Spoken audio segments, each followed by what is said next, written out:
Sotto lo scorso video un sacco di persone mi hanno chiesto se la Germania stesse stampando 550 miliardi di euro.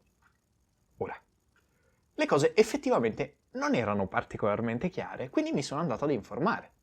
Ho cercato ingenuamente un attimo su Google per vedere se qualcuno avesse già trattato questa notizia e c'era un sacco di gente che diceva che la Germania stesse stampando della moneta. Però la cosa era leggermente sospetta perché la Germania non può stampare moneta di sua spontanea volontà senza che la BCE gli chieda qualcosa. Vedete il mio video sul signoraggio che vi lascio qui in alto a destra. Non può farlo. Quindi mi sono andato ad informare meglio ed è così che nasce questo video. E-Coffee, il caffè economico che lascia l'amaro in bocca. Nello scorso video ci siamo lasciati col simpaticissimo ministro delle finanze Scholz, questo bellissimo uomo qui, che ha detto che almeno 550 miliardi verranno prestati alle imprese tedesche. Ora, come si trovano le coperture in questo senso? Da dove arrivano questi soldi? Li stampiamo? Stampiamo euro? Stampiamo franchi tedeschi? Ho letto veramente qualsiasi cosa. I franchi tedeschi non vengono più utilizzati, non ha senso stampare dei franchi tedeschi, vabbè. Non stamperanno euro, spoiler. Anche se è un po' scontata, quindi mi tocca fare una premessa. La Germania fa parte dell'Unione Europea e ha adottato l'euro, quindi mettiamo da parte i franchi tedeschi, non sono più in uso, non c'entrano niente. Ha adottato l'euro e adottando l'euro ha rinunciato ad alcuni poteri, tra cui la politica monetaria, affidata alla Banca Centrale Europea.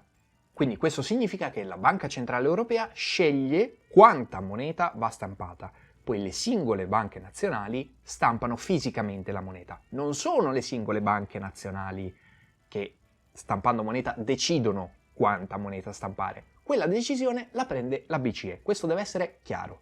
Visto anche che gli Stati Uniti, che sono un paese con un PIL molto maggiore della Germania, metteranno in campo solo 50 miliardi come misure anticrisi, com'è che la Germania ne mette in campo 550 miliardi? Da dove vengono questi soldi?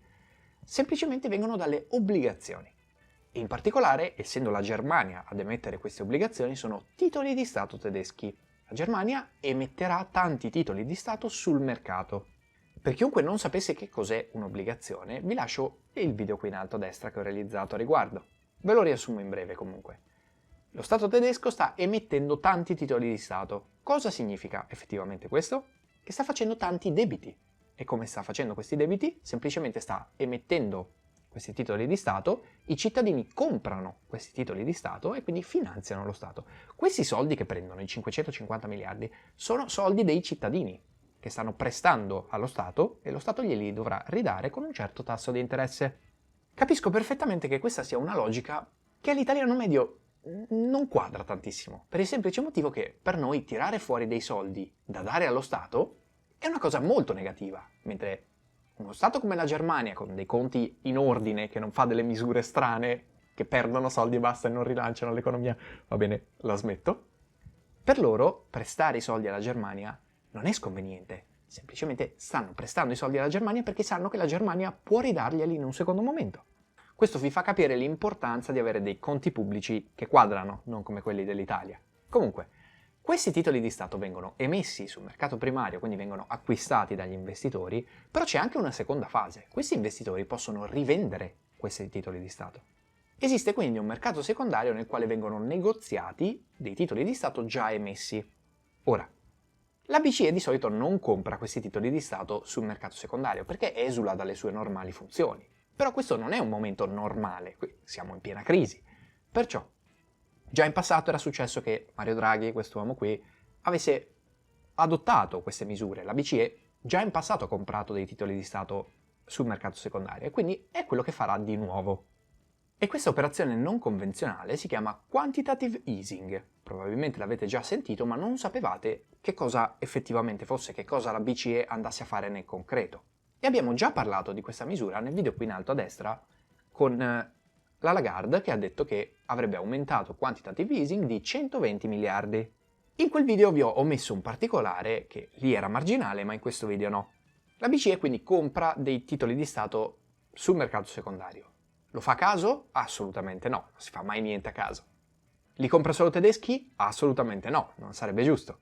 Quindi come fa? Compra i titoli di Stato di tutti i paesi dell'Unione Europea. Ora, li compra tutti in egual modo? 10 dell'Italia, 10 della Francia, 10 della Germania? No, assolutamente no.